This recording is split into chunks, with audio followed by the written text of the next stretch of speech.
Okay, well, welcome to another episode of Dear Doctors. Welcome. I'm Dr. Christina Stein. I'm Dr. Suzanne Pelka. And today we are going to talk about female sexual desire and how to enhance low desire in women. Yes. Well then, Suzanne, should I start with our letter? Yes, please do so. Excellent. Okay, so, Dear Doctors, I feel guilty saying this, but ever since my husband and I had children, I have had little to no desire to have sex. I love my husband and we've been together for 8 years, but it's really hard to feel sexy after taking care of our 2 and 4-year-old kids all day. I've tried to explain to him that I'm tired, and it's not that I don't find him attractive, but every time I turn him down, his feelings get hurt and I feel guilty. Lately, when he suggests that we have sex, I feel bad, and so I just do it to make him happy, but it doesn't feel great, and I resent the fact that he even asks. Is there anything I can do to help me feel more desire for sex? Tiffany from Portland. Okay, well, Tiffany, that is a really common issue that a lot of women, especially women with young kids, experience. Absolutely. We've both had so many patients come in to see us for the very same complaint of having low desire. And usually they come in because their partners are at their wits' end and feel like it's never going to change and they don't know what's wrong with them. And so often, new moms don't really honor the fact that this enormous hormonal change has happened to them. And then there are so many pressures throughout the day to, respond to the demands of children and work and household and everything that you only have so much energy. Totally. Yes. And it's also, there's that saying in terms of like putting on your oxygen mask first. Yes. If you don't take time to replenish your energy or get some alone time, then not only are you like depleting yourself more and more and there's less and less of you to give, but a lot of times like that taps into the frustration and the resentment because you just need time to yourself. So it's really important that, maybe on the weekend or at some point when, your kids are napping or they go to bed, that you just take some time to kind of rejuvenate in your body and in your mind, whether it's reading a book or hanging out with friends. So many different things and everybody's different, but yeah, you really have to get that time for yourself because it's just really hard to keep giving. Yes. And I think even stay-at-home moms can suffer from this even more so than women who, also work full-time outside of the house. Even if they have the same age small children and the same sorts of demands on them, there's just something about being, run down. Worn down by the drudgery of earth and home and children. Yeah, it's nonstop. It's like nonstop. So let's talk about the desire piece about how, people kind of expect that, well, I just don't feel it.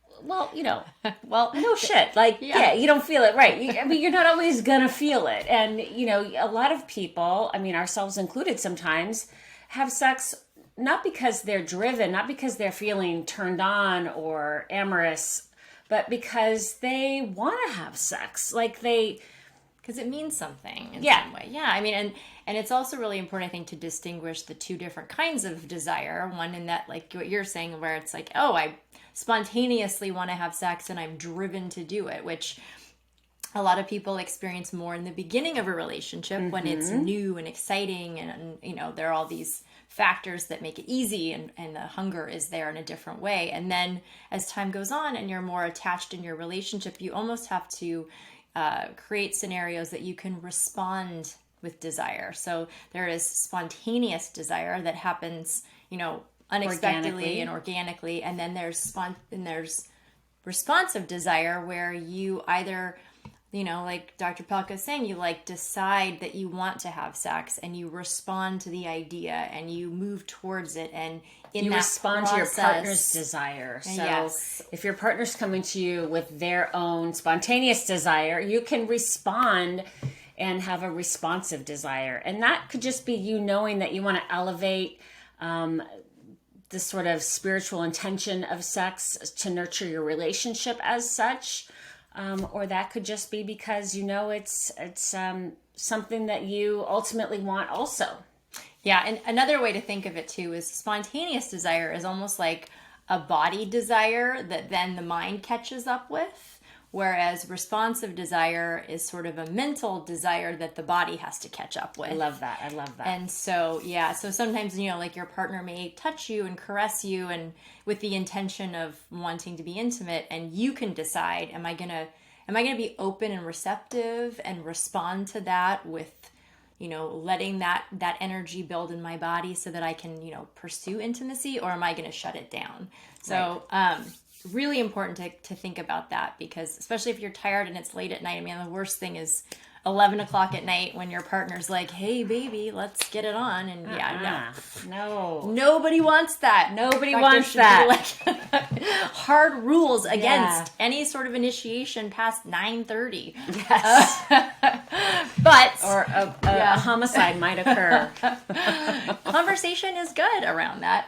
The other thing too is that, we don't talk enough in anywhere really about sort of the recovery that happens after having a baby. Mm-hmm. And women's vaginas change. And what felt good before having a baby oftentimes doesn't feel good after having a baby. Things get reorganized a little bit. And so it's not bad. It's actually an incredible opportunity to rediscover your pleasure and have your partner rediscover your pleasure. Yes. I had 2 C-sections and my vagina changed. What the hell? Yeah. So you don't get out of it just because it's a C-section. I've definitely heard that, where women are like, well, no, mine didn't change because it was a C-section. But it does.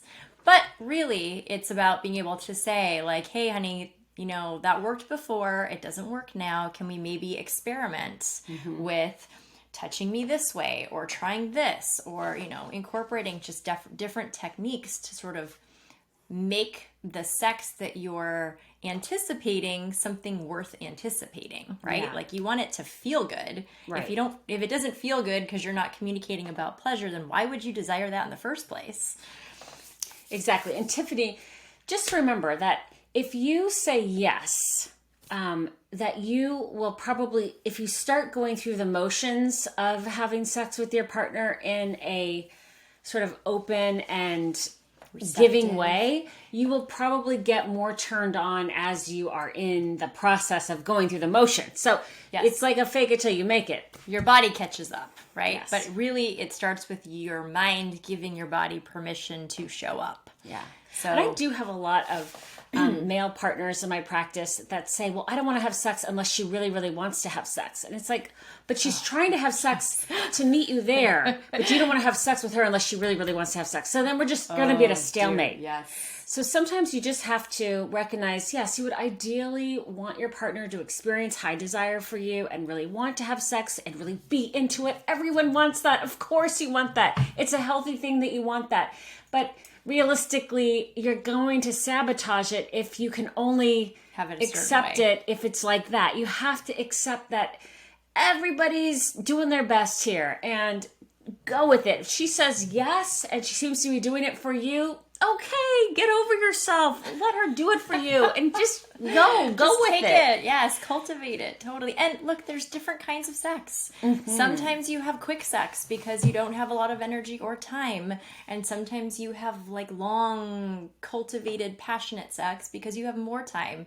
And I think it's really great to be able to say, hey, I'm up for some quick sex right now, but I'm not up for a long, drawn-out process. Don't turn on the playlist. Yes, just don't get out your sex playlist. Set it's okay. The expectations. Keep Spotify. Yeah. But also I think that gives you permission. If you can only give a little of yourself, or you're only, I like that. You say, hey, I can show up for us in this way, but I don't think that I can show up beyond that. Hey, you can change your mind midway through, but at least you've set the expectation so your partner isn't expecting more from you than you can give. Yes. So, quickies are fine. Quickies are good. Yes. But now when I have a client like Tiffany in my practice, sometimes I have to recommend to this couple that you do schedule once a week sex. Oh, yes. And just, decide that Sundays at 2:00 are sacred to us. We get back in bed after having brunch and reading the New York Times or whatever. We get back in bed, we brush our teeth, we hang out. Or don't brush your teeth, whatever. Or don't, whatever. Yeah, like we hang out. And put a movie on for the kids. Yeah, put a movie on for the kids. Exactly. We go in there, we hang out, we lock the door. People can knock. You're fine. We light this candle. We turn on our sex playlist on Spotify and we just chill, and whatever happens, happens. It doesn't have to be full-blown intercourse.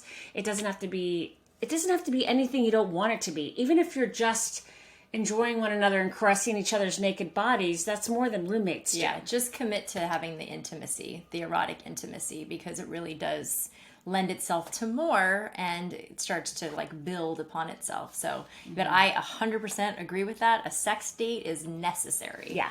Like, I don't care how long you've been together, how many kids you have, like, people need to set an intention and have that special time with each other. Yeah. So definitely. Anything that's important to us, we plan. Yes, Anything. Yes, totally. You want to go to the dentist, you're not just like, wow, I want it to be spontaneous. It's not going to happen. You're never going to do it. I'm not comparing this to the dentist, but I'm just saying. Oh my God, can you compare? No, I'm sorry. That was like No, the sex worst. and dentist, no. But Sorry. we do schedule it. We make it happen. It's important. Okay. I do love my dentist, actually. I really do. Anyway. Well, okay. So I hope that helps, Tiffany.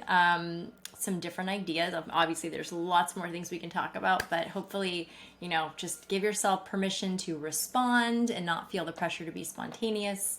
Create space for you and your partner to like really commit to kind of rebuilding that connection and discovering each other again. And please take some time for yourself so that you can actually show up with enthusiasm because you have energy. Amen to that. And now we're going to play our outro.